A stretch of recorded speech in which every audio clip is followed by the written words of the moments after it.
আলাইকুম। আজকে একটা বিষয় নিয়ে আলোচনা করব। যারা অনার্স ফার্স্ট ইয়ার বা সেকেন্ড ইয়ার আছেন পাবলিক বিশ্ববিদ্যালয়ে, আপনি যদি হয়ে থাকেন ফিনান্স অ্যান্ড ব্যাংকিং ডিপার্টমেন্টে বা অ্যাকাউন্টিং বা ম্যানেজমেন্ট বা মার্কেটিং বা ব্যাংকিং ইন্স্যুরেন্স ডিপার্টমেন্ট হয়ে থাকেন, তাহলে আপনার জন্য এই ক্লাসটা বেনিফিট হবে আশা করি। সো আজকে যে আলোচনা করব সেটা হচ্ছে শর্ট টার্ম ফাইন্যান্সিং বা ওয়ার্কিং ক্যাপিটাল। আমাদের পরিচিত একটা ওয়ার্ড হচ্ছে ওয়ার্কিং ক্যাপিটাল। ওয়ার্কিং ক্যাপিটাল হচ্ছে চলতি মূলধন বা কারেন্ট অ্যাসেট। যে ওয়ার্কিং ক্যাপিটাল বা শর্ট টার্ম ফাইন্যান্সিংয়ে তিনটা ম্যাথ খুবই important. First of all trade credit, commercial paper, bank loan. So trade credit হলো বা ব্যবসা ঋণ পুনরায় বিক্রির উদ্দেশ্যে ধারে বা বাকিতে পণ্যদ্রব্য সামগ্রী ক্রয় করা হয়, সেটা হচ্ছে ট্রেড ক্রেডিট। ফর এক্সাম্পল, আপনার প্রতিষ্ঠানে র মেটেরিয়াল বা পণ্যদ্রব্য সামগ্রী প্রয়োজন। এখন আপনার প্রতিষ্ঠানে পর্যাপ্ত পরিমাণ টাকা নাই, সাফিসিয়েন্ট মানি নাই, সেক্ষেত্রে আপনি এটা ধারে পারচেস করবেন। সেক্ষেত্রে আপনাকে ভেন্ডর বা বিক্রেতা একটা কন্ডিশন দিবে, সেই কন্ডিশন অনুযায়ী আপনি দ্রব্য সামগ্রী পারচেস করতে পারেন। দেন হলো কমার্শিয়াল পেপার। কমার্শিয়াল পেপার হলো একটা জামানতবিহীন অঙ্গীকারপত্র, যা আপনি কম সময়ের মধ্যে এটা বিক্রি করে নগদে কনভার্ট করতে পারেন। অর্থাৎ কমার্শিয়াল পেপার হলো একটা দলিল, সেই দলিলটা আপনি যে কোনো সময় বিক্রি করে এটা নগদে কনভার্ট করতে পারেন, ফলে প্রতিষ্ঠানের কাজটা সম্পাদন করতে পারেন। দেন হলো ব্যাংক লোন। আপনি ব্যাংক থেকে ঋণ নিয়ে সেই কাজটা সম্পাদন করতে পারেন। সো একটা প্রতিষ্ঠানের মধ্যে বা আপনার প্রতিষ্ঠানের মধ্যে যে তিনটা যে অল্টারনেটিভ আছে, অ্যাপ্রোচ আছে, এই তিনটার মধ্যে কোনটা আপনার জন্য বেস্ট হবে সেটা ক্যালকুলেট বা মেজার করে আপনাকে ডিসিশন নিতে হবে। একজন ফাইন্যান্সিয়াল ম্যানেজার একটা দায়িত্ব রেসপন্সিবিলিটি হলো এই তিনটে মেথড মাধ্যমে কোনটা বেস্ট হবে প্রতিষ্ঠানের জন্য সেটা ক্যালকুলেট করে ডিসিশন নিতে হবে। সো আমরা একটা কোয়েশন দেখি। Method company want to raise taka 5 lakh as a working capital. একটা কোম্পানির 5 লাখ টাকা প্রয়োজন, ওয়ার্কিং ক্যাপিটাল প্রয়োজন। It has the following alternative source. এখানে তিনটা সোর্স দেওয়া আছে। প্রথম হচ্ছে পারচেস ম্যাটেরিয়াল অন ক্রেডিট, মানে পারচেস ম্যাটেরিয়াল পারচেস করবে অন ক্রেডিটে। দেখেন এখানে একটা অন ক্রেডিট আছে, অন ক্রেডিট মানে একটা দাঁড়ে বা বাকিতে। অন ক্রেডিট হচ্ছে দাঁড়ে বা অন অ্যাকাউন্ট সেম মানে দাঁড়ে। Of 2/20 net 60 the company will avail of cash discount. So আপনি যখন ম্যাটেরিয়াল পারচেস করবেন ক্রেডিটে দাঁড়ে, তখন একটা ভেন্ডর বা বিক্রেতা আপনাকে কন্ডিশন দিল, সেই কন্ডিশন হচ্ছে ক্যাশ ডিসকাউন্ট। এখানে আমাদের ডিসকাউন্ট হচ্ছে দুই প্রকার, একটা ডিরেক্ট ডিসকাউন্ট, একটা হচ্ছে cash discount. Direct discount account করা হয় না, লিপিবদ্ধ হয় না, কারণ এটা যখন পণ্য সামগ্রী ক্রয় বিক্রি করবেন তখন সেখানে শেষ। ক্যাশ ডিসকাউন্টটা লিপিবদ্ধ করা হয়। তার মধ্যে 20 দিনের মধ্যে আপনি টাকা পরিশোধ করলে আপনাকে 2% ডিসকাউন্ট দিবে। তাও যদি আপনার ক্ষমতা না থাকে পরিশোধ করার, সেক্ষেত্রে আপনাকে 60 দিনের মধ্যে অর্থাৎ 60 দিনের মধ্যে তাকে পরিশোধ করতে হবে। এরপর একটা কন্ডিশন দেওয়া হয়, এটা হচ্ছে ট্রেড ক্রেডিট। 2 নম্বর রিকোয়ারমেন্ট হলো borrow a bank loan at the rate of 12% interest and maintain 15% compensating balance। Bank থেকে ঋণ নিলে আপনাকে 12% ইন্টারেস্ট দিতে হবে, দেন হচ্ছে কম্পেনসেটিং ব্যালেন্স আছে 15%।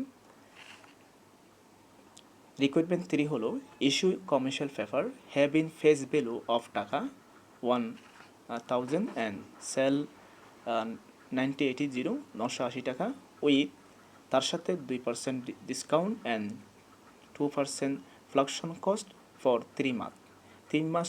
3 মাসের জন্য একটা কমার্শিয়াল পেপার আছে, ফেস ভ্যালু দেওয়া আছে, সব কিছু দেওয়া আছে।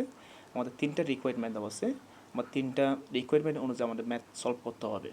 সো স্টার্ট করা যায়।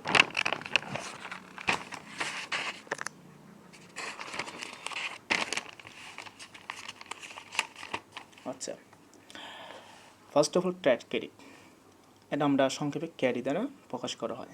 আমাদের সূত্র হচ্ছে সিডি ডিভাইড বাই 100 মানে সিডি ইন্টু 360 ডিভাইড বাই সিফি মানে ডিফি। এখানে হচ্ছে আমাদের সিডি হচ্ছে ক্যাশ ডিসকাউন্ট, আমাকে যে 20 দিনের মধ্যে টাকা পরিশোধ করলে আমাকে দিচ্ছে 2%, আমাকে 20 দিনের মধ্যে টাকা পরিশোধ করে আমার 2% ডিসকাউন্ট দিচ্ছে, এটা আমাদের ক্যাশ ডিসকাউন্ট। তো সিডি মানে ক্যাশ ডিসকাউন্ট, তাহলে 2%। দেন হলো সিপি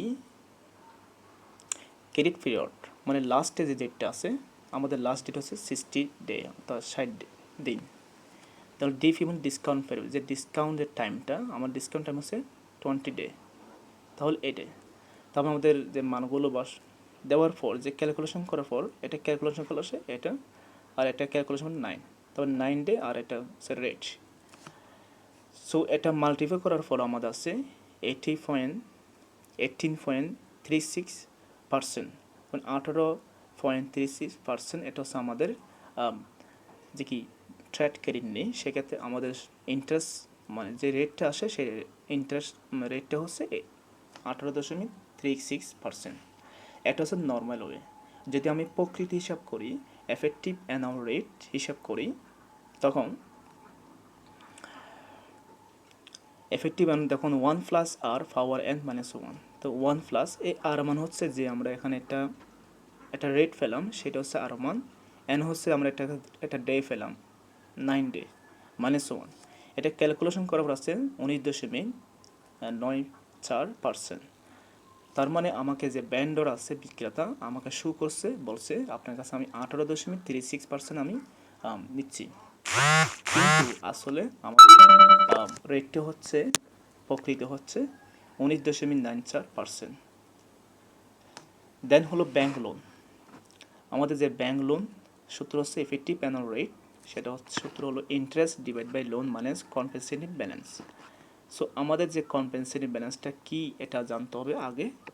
ধরেন আপনি ব্যাংক থেকে ঋণ নিছেন, লোন নিছেন 10 লক্ষ টাকা,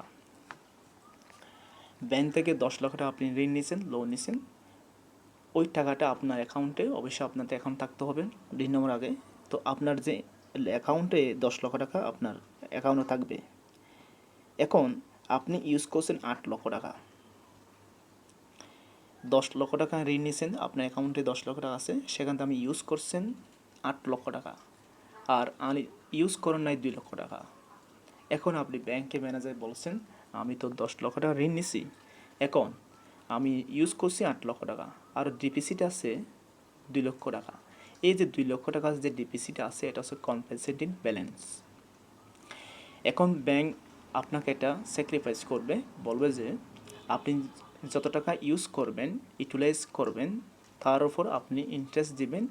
যে টাকাটা আপনি হাত দেন নাই বা ডিপিসিট আছে তার উপর আমাকে একটা ফি দিবেন, তার নাম হচ্ছে কমিটমেন্ট ফি। তার মানে এই 2 লক্ষ টাকার উপরে আমাদের কী দিতে হবে, কমিটমেন্ট ফি দেবে। এটা হচ্ছে কম্পেনসেটিং ব্যালেন্স। আর এটা হচ্ছে আমি ইউজ করলাম, ইউটিলাইজ করলাম, এটা হচ্ছে আমার ইন্টারেস্ট দিতে হবে। আশা করি বুঝতে পারছেন। তার মানে ইন্টারেস্ট হলো আমাদের 5 লাখ করে উপর আমাদের ইন্টারেস্ট আছে 12%, তার মানে আমাদের 60,000 টাকা। তার লোন হচ্ছে 5 লাখ মাইনাস কম্পেনসেটিভ ব্যালেন্স হলো 15%, তাহলে হচ্ছে 75,000 টাকা। তো ক্যালকুলেশন করলে আমাদের 14.11%, এত পার্সেন্ট আমাদের কি ইন্টারেস্ট রেট নিচ্ছে ব্যাংক থেকে আমি লোন নিলে। যদি আমি কমার্শিয়াল পেপার ক্ষেত্রে আমি বলি, কমার্শিয়াল পেপার ক্যাসি দ্বারা প্রকাশ করা হয়, এটা সূত্র হচ্ছে FB minus NSB divide by NSB into 360 divide by DM. এখানে যে আমাদের এফবি হচ্ছে ফেস ভ্যালু, এফবি হলো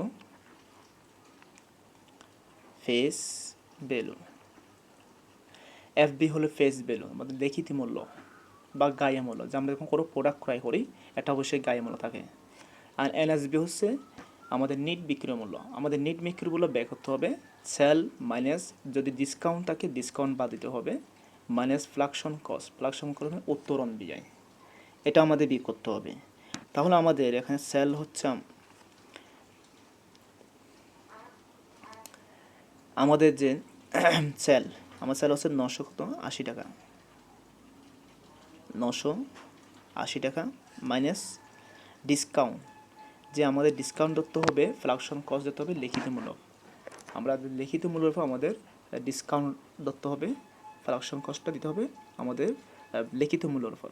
তাই লিখিত মূল্য ধরে আমাদের 1000 উপর 2% 200, ফ্লাকশন কস্ট 2% 1000 উপর, তাহলে আসে কত? 980 থেকে 700 বাদ দিলে, 980 থেকে 700 বাদ দিলে